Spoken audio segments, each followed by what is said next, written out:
আপনারা কি নিজেদেরকে বেশি দেখাইতে চাচ্ছেন নাকি? সমস্যাটা কি? কয়বার বললাম আপনাদের কথা, ইসলামিয়া কলেজ এগুলো পরবর্তীতে আপনাদের বিরুদ্ধে সাংগঠনিক ব্যবস্থা নেওয়া হবে। কথা যদি না শুনেন সাংগঠনিক ব্যবস্থা নেওয়া হবে। জাতীয়তাবাদী যুবদলকে এতবার অনুরোধ করার পরও আপনারা মনে হয় যেন ব্যারিকেড ভাঙতে চাচ্ছেন, এই জিনিসটা তো ঠিক না। এতবার বলার পরও যদি আপনারা এই কাজটা করেন, এটা মনে হয় যেন অসুন্দর হচ্ছে।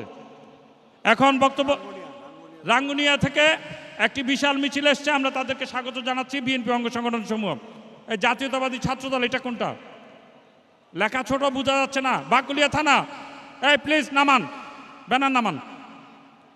এখন বক্তব্য রাখার জন্য আমি আহ্বান জানাচ্ছি রাঙ্গামাটি জেলা বাংলাদেশ জাতীয়তাবাদী দলের বিপ্লবী সভাপতি জনাব দীপেন তালুকদারকে।